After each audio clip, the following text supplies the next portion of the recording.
Hi Gemini, kamusta kayo? Hope you're all doing well. And welcome back to 1111 Pinoy Tarot. In today's reading, tingnan natin kung ano yung energy ng person mo towards you and towards the connection. Anong nangyayari sa inyong romantic, love, relationship, or situationship? Gemini, please, Gemini.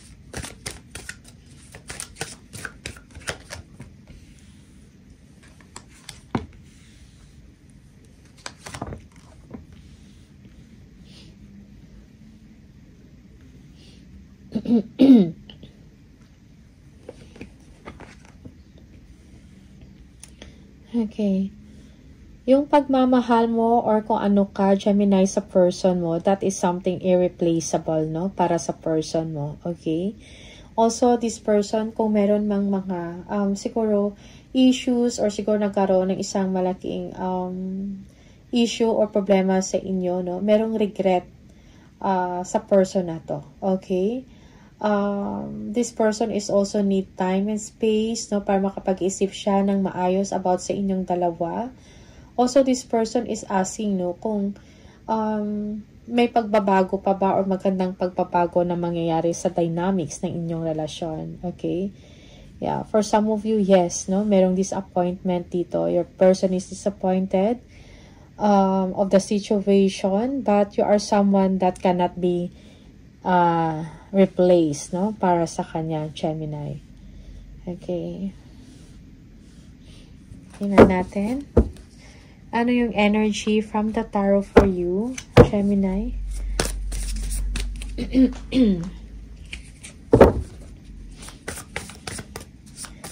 Energy ng person mo, Gemini. Okay.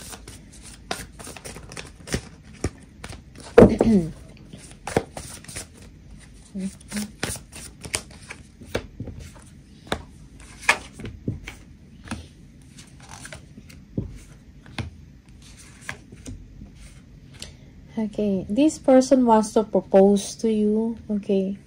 Lagi kang sa isip ng person na to the point na nagkukos na to ng anxiety sa kanya or stress. Okay. But your person is not giving up. This person, para sa kanya, yung relationship niyo is something special or merong level up na nangyari sa relationship, no? Nag-level up ang inyong relasyon, no? Ang inyong connection, no? Para sa kanya, this is something serious, okay? Yeah, for some of you, this person, sometimes hindi ganun ka-stable ang kanyang pag-iisip in a sense na nag-iisip siya ng negative about sa inyong dalawa or connection, feeling niya, may nagawa siyang kasalanan or something like that na hindi mo deserve or merong paranoia, okay? Yeah. You might be dealing with a Cancer, Leo for some of you, or fire sign, Aries, Leo, and Sagittarius, Capricorn as well, okay? Yeah, your person is hoping, no, wishing na magkasama kayong dalawa. Siguro magkalayo kayo or merong distance sa inyong location, okay? Maaring siya ay nasa ibang bansa, no? Or magkaiba kayo ng countries, okay? For some of you. Okay, this person also is obsessed, no? Obsessed about you, naalala ka niya, or kung magkalayo kayo, yes, lagi kanyang iniisip or inaalala. Okay? Meron ding addiction dito sa part ng person mo. Sometimes, nag-overthink siya, no, about you, about sa situation ninyong dalawa, or about sa connection. But definitely, parang ikaw yung nagpapasaya sa person na to. You complete this person, no, para sa kanya. Okay? Yeah. Also, this person is proud of you, Gemini. Okay. This person, no, is thinking about his or her future, no? Siguro meron siya mga plans, no? Nag-iisip siya about sa stability ng kanyang trabaho, ng kanyang finances. Also, this person is kailangan niya maging maingat sa kanyang mga desisyon. Yeah, siguro meron siya mga complex decision na kailangan gawin, no? Mga choices. So, kailangan niya maging confident, maging smart, no? Or wiser sa mga gagawin niya or sa mga pipiliin niya. Okay? Yeah, for some of you, yes, this person is nakafocus ngayon sa career niya, no? Sa success na meron siya. He or she is determined, no? Na magkaroon siya ng success sa kanyang trabaho. For some of you, this person is traveling, okay? Yeah, may mga important na achievements yung tao na to. Yeah. Again, you might be dealing with a Cancer, Scorpio, Aries. Okay, this person loves you, Gemini. Pero hindi lang din siya ganun ka-expressive sa kanyang nararamdaman. Okay, this person is compassionate, no? Merong walk away dito, no? Siguro, merong problems dito of, siguro inaantay ka palagi ng tao na to, waiting, nag-aantay ng inyong tawag, or ng inyong message, something like that. And this person, siguro nag-give up siya, something like that, no? And now, merong spiritual growth sa kanya, or enlightenment na, kailangan niya i-prioritize, no? Siguro yung trabaho niya, ang kanyang finances or stability.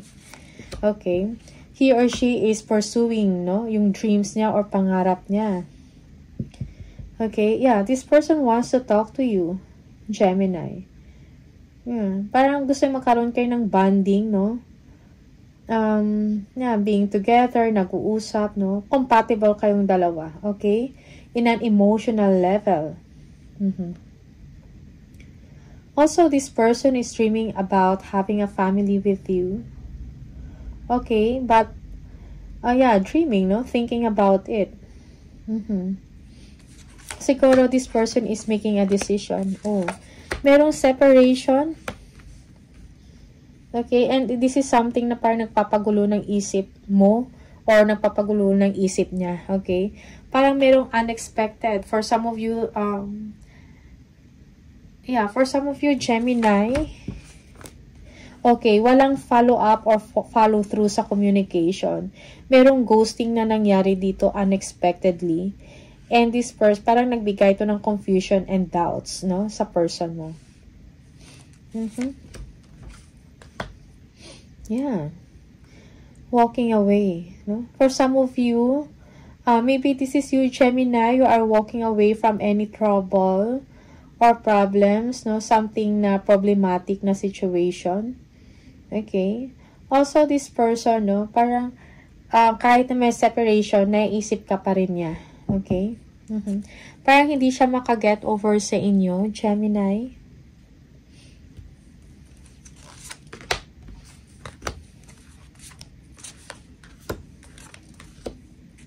Yeah, this person really wants to have a family, no?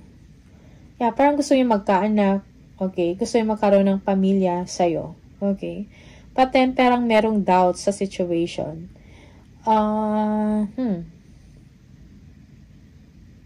Doubts or hindi ganun ka-consistent, no? Hindi ganun ka-consistent siguro yung inyong communication or kung ano man yung connection na meron kayo. Kumbaga, hindi ganun ka-stable. Okay? Yeah, for some of you, merong third party dito.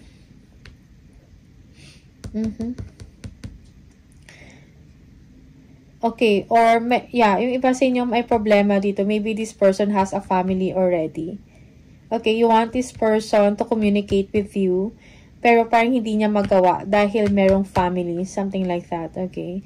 That's why nagbibigay ito na, kaya hindi ganun ka-stable ang inyong connection or ang inyong relasyon. Okay? Paano man yan? Yeah. Yeah, this person wants a new beginning, a fresh start, no? He or she wants also like a commitment, no? Sa inyong dalawa. Yeah. Gusto niya i-grow, i-nurture yung relationship. Yeah, parang gusto niya isalba, no? For some of you, kung nagkaroon man dito ng separation, something like that. Yeah, may malaking age gap dito. Okay. Yeah, for some of you, this person, this person is looking forward to meet you, okay? Or looking forward to receive a message from you. Or, parang nag-expect yung person na to na bisitahin mo siya. Something like that. Okay, Gemini. Merong age gap dito. Okay, that's for some of you. Yeah, commitment, marriage. Yeah, yung person mo may concern about marriage and commitment dahil siguro sa isang age gap. Or maybe this person is in a new relationship also, no? Na parang younger than him or her. Okay. Merong clarity of the situation para sa kanya. Para nakikita na niya, clear, no? Yung thoughts niya, nakikita niya kung ano nangyayari sa kanyang sitwasyon ngayon.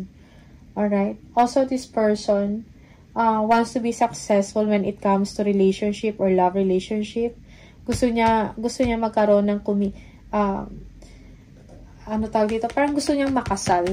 Okay? Or kung papasok man siya sa isang relasyon, gusto niya yung pangmatagalan na may commitment, may seryoso at pakakasalan. Okay? Yeah. For some of you, ito yung energy. Just take what resonates for you, no? Sometimes reverse yung role.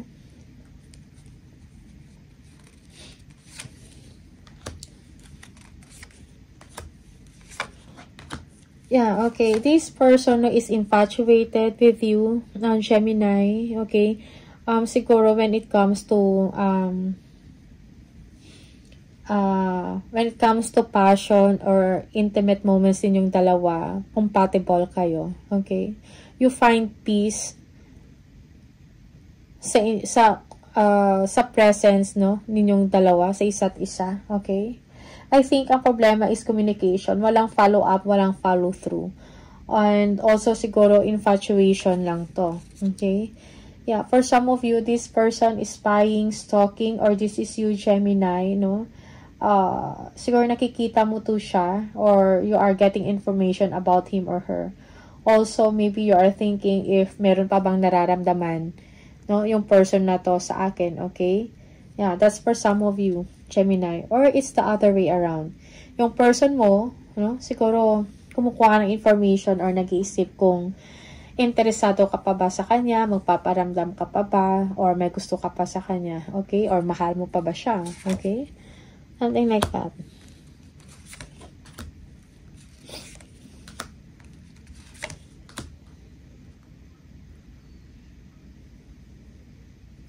Yeah, this person wants to get pregnant, no? And to have freedom or be independent, no? Sa kanya. Siguro meron siyang, siguro pinag-iisipan niya to ng mabuti or kailangan niya to pag-isipan ng mabuti kung gusto niyang mabuntis or gusto niyang mag-pregnant, no? Sometimes, maybe this person is deceiving himself or herself, no? Merong deception dito or dishonesty, something like that, okay? Yeah. Yung person na to is thinking, no, about sa future niya, about sa sarili niya, okay? And siguro, he or she is planning, no, kung paano. May mga plans din siya na may mga gusto din siya i-pursue na mga goals, no, na siya lang din ang nakakaalam.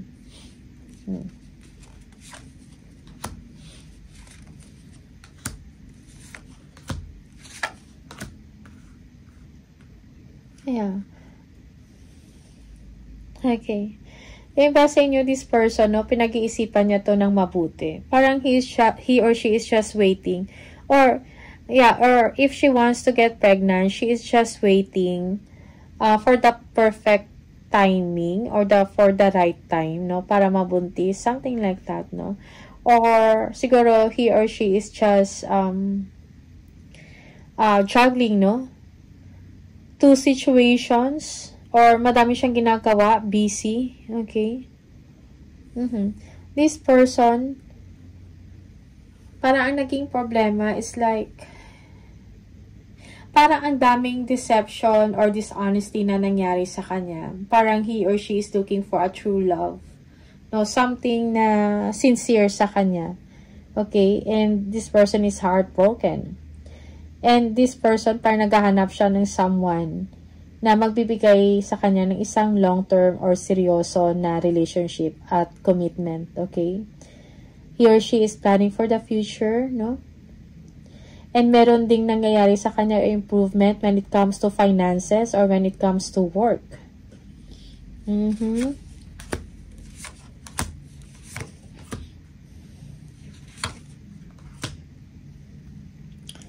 Okay, merong fresh start para sa kanya. This person has a lot of plans or meron siyang ginagawa, no? Or na parang siya lang nakakaalam. Like, siguro may mga plans siya, maybe to purchase something, okay? Or meron siyang gustong i-achieve, no? Pero siya lang din ang nakakaalam yun. That is in secret, okay? Also, this person, no? Parang, siguro, meron ding realization sa part niya na bago siya gumawa ng desisyon, kailangan niya muna i-consider carefully, no? Yung mga bagay-bagay bago siya gumawa ng action or gumawa ng isang desisyon. Okay? So, this person is growing smarter, no? Or becoming smarter sa mga desisyon niya. Okay? This person, no, feels sometimes, no, parang sa labas happy, pero deep inside, he or she is lonely. Or kasi parang meron siyang gustong i-accomplish or hindi siya ganun ka-satisfied or happy when it comes to love relationship. Okay? Sometimes this person is manipulating or deceiving himself or herself. Okay? No? Also, this person is manifesting things, no? Manifesting yung mga pangarap niya, kung ano yung mga goals niya. Okay? And he or she is making things happen. Alright?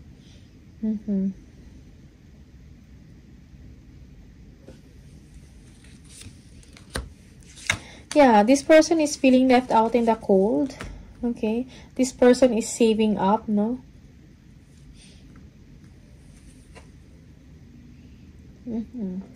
This person is waiting for you to take action or siguro nag-aantay to na magparamdam ka.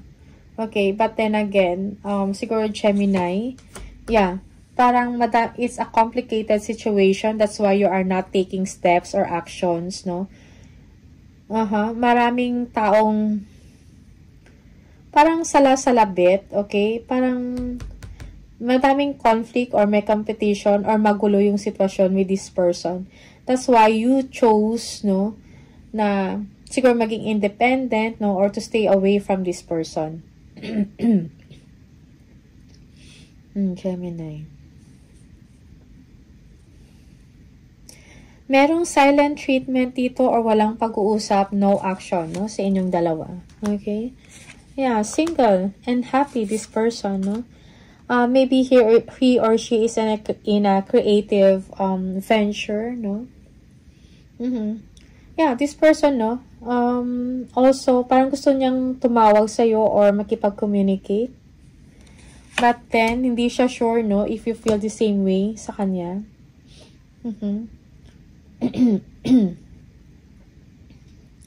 This person is acting cold, no? Parang wala siyang nararamdaman. But he or she is recovering, no? From heartaches, no? From a painful experience, no? Yeah.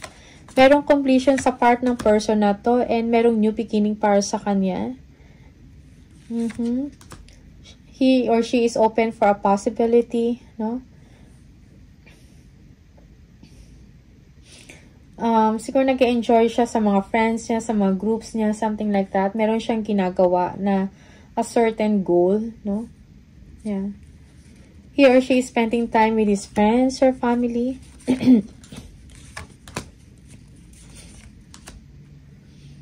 Okay. Pero hindi ka pa rin nakakalimutan ng person na to, Gemini. Okay? The problem is that parang wala lang validation ng inyong connection. Okay? Yeah. Also, this person, merong insecurity dito when it comes to love relationship. Tingnan natin kung ano yung gustong sabihin ng person na to sa'yo, Gemini. Sometimes, I stay awake thinking about you. Yes, naalala ka niya palagi. I mean, Sometimes, no, parang nagigising siya in the middle of the night, meron siyang sleepless nights, no, thinking about you. So, mahal ka ng person na to. I love you. So many things remind me of you. Lagi kanyang naalala. I am becoming a better person. Merong improvement nangyayari sa person mo. When it comes to creative ventures, sa work niya, no? Even sa personal development niya. Just being near you is intoxicating. I wish I could share my good news with you. Okay? Yeah, siguro that's why this person wants to communicate with you, Gemini, dahil meron siyang gustong sabihin sa'yo or meron siyang gustong i-share about sa mga nangyayari sa buhay niya. That is something good. Okay? So, Gemini, all the best sa inyo. Maraming salamat and see you on the next video. Bye!